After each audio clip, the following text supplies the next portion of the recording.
Hello, welcome to the Kitchen Spy. My name is Kate and here's another recipe video for you. And this time it's a sweet recipe. It's lemon polenta cake. It's gluten free and it's originally a Nigella Lawson recipe. It's obviously not a low calorie recipe, but we all deserve a treat now and again. So I hope you enjoy the recipe and I hope this video finds you safe and well. So we'll now have a look at the ingredients. So I will leave a list of the ingredients in the description box down below in case you do want to give the recipe a go, and if you do, please be sure to let me know how you get on. I'd be really interested. So the first thing we've got is 3 large eggs, and I've just cracked those open into a bowl there.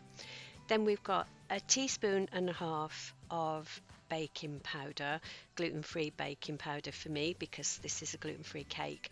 So lemon zest of 2 lemons. I had really large lemons, so I've just got 1 here. Then 100 grams or about 3.5 ounces of fine polenta, or otherwise known as cornmeal. Then I've got 200 grams of soft butter, so it's been out of the fridge from the night before, which is about 7 ounces. About 200 grams of caster sugar, or again 7 ounces, and 7 ounces or 200 grams of ground almonds. That's the cake, and then we've got the syrup ingredients. So this is 125 grams of icing sugar and the juice of 2 lemons, and you will need to preheat your oven to 180°, 160 fan, gas mark 4 or 350 F. So you're also going to need a springform, well I use a springform cake tin, you can use whatever cake tin you want. So I've just baselined this and then I've put some butter around the edge so that the cake doesn't stick to the cake tin. I always find using a springform tin is really easy and better to use, but you can use a normal tin if you want to, just use whatever tin you've got.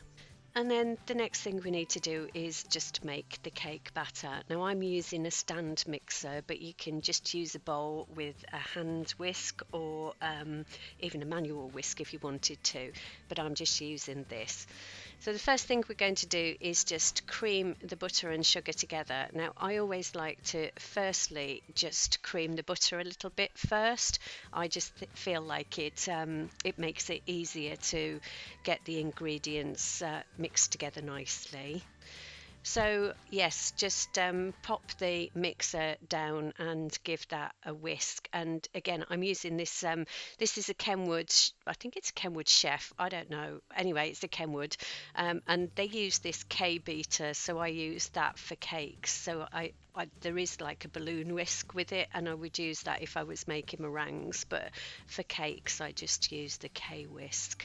So I'm just beating the butter so that it's nice and smooth, and then I'll just go in with the sugar, and then we just need to beat that all together until it is quite pale, and it seems to have expanded a little bit.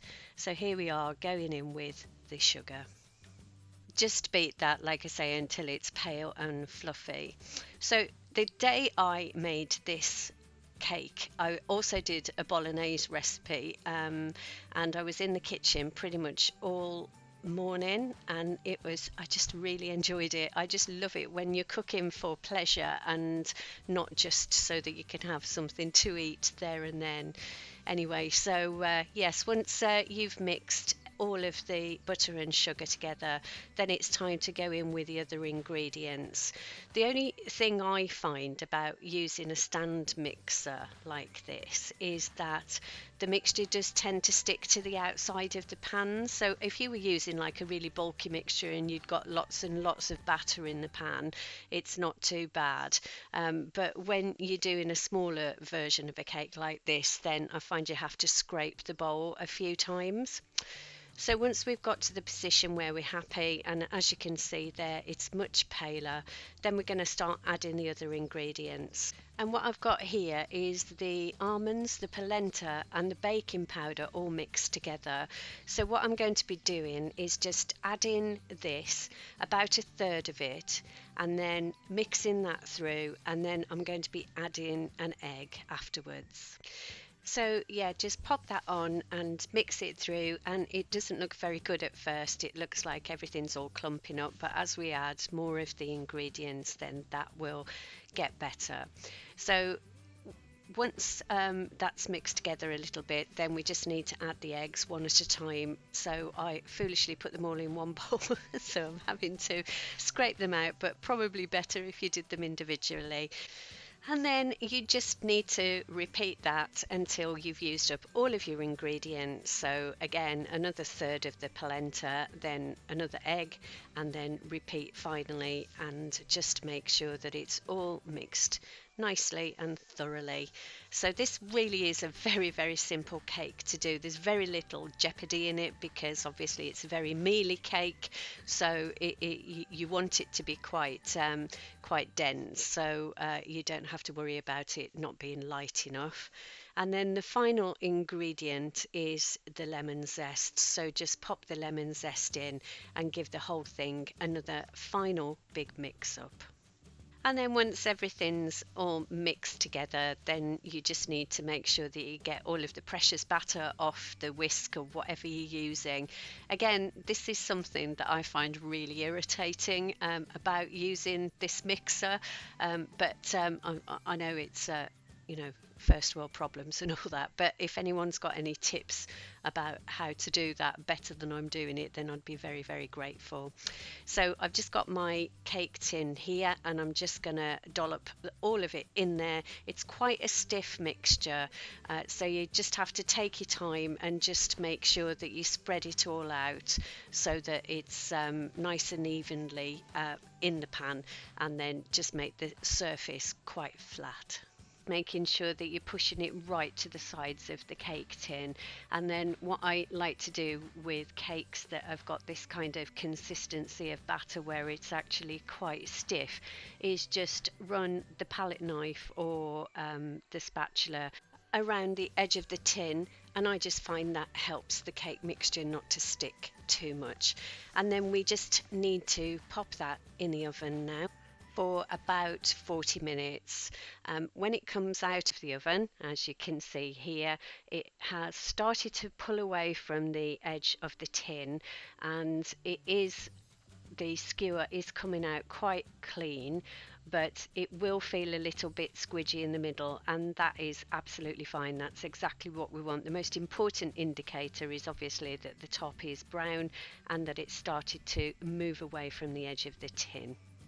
Then we leave that to cool completely, leaving it in the tin, and in the meantime we are making the syrup.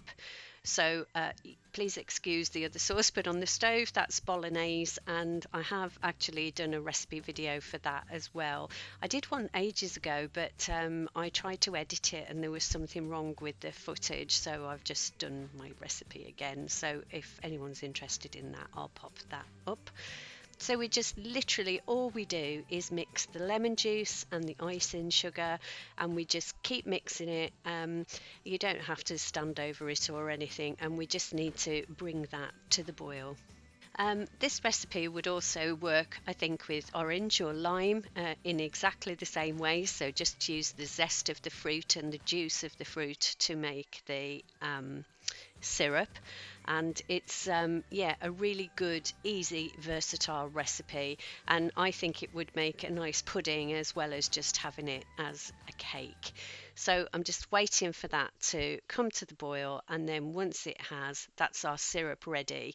And once the cake is cooled, then we will just cover the cake with the syrup. So because I'm using a clip cake tin, I'm actually going to be doing this on a plate in case there is any leakage of the syrup, which there inevitably will be. So all I'm doing now is just using the skewer just to pop loads of holes across the surface. Don't use anything bigger than a cake tester really, because I think it would damage the cake too much. So all we're looking to do is make sure that we've got loads of holes in the top of the cake so that the syrup can soak right through the cake and make it just the most moist and delicious cake. Something bizarrely satisfying about stabbing a cake, I think. It makes me sound like a lunatic. Anyway, this onwards from that, the cake skewer I've got is just a little love heart thing, and I've had it years, and I absolutely love it. So it's funny, isn't it, how you get attached to your kitchen implements. Anyway, waffling. So yes, all we need to do now is just cover this cake with the hot syrup, and it will just start to soak in. Now this cake is not meant to be risen in the middle or anything, and it's sunk slightly, but that's absolutely fine because it's a dense, moist cake. So just make sure you use every last drop of syrup, and then leave that until it is completely cold in the tin. And that will take a while, but it will be worth it. And at the end, this is what the cake looks like. So it's not at all cake or anything, but it is really moist and succulent. And you can see there just how lovely that cake is. It's browned all over. And I think I said earlier, this would make a lovely pudding, I think, for a dinner party. And you could serve this with some lemon flavoured cream and some raspberries. And I think it would be just absolutely delicious. This cake makes about 12 portions, and if you get 12 portions out of it, each of the slices would be about 364 calories, and I actually don't think that is bad for a really lovely homemade cake. So here it is with a slice taken out of it, and you can see in there just how lovely and moist that is, that the lemon juice has just gone all the way through to the base of the cake, and that's why the stabbing with the cake tester is really so important. And here's a slice of the cake. So yeah, like I said, that slice of cake would be 364 calories. It keeps really well in the cake tin as well, so I just would wrap it in greaseproof paper and then just pop it in the cake tin, and it will last pretty much a week or more, if it lasts that long, because it doesn't get eaten. It's one of those cakes that you perhaps keep going back to. I know my husband enjoyed it, and oh hello, Jess has just come to have a look what's going on in the kitchen, and she's looking away ashamed because she knows she shouldn't be trying to get cake.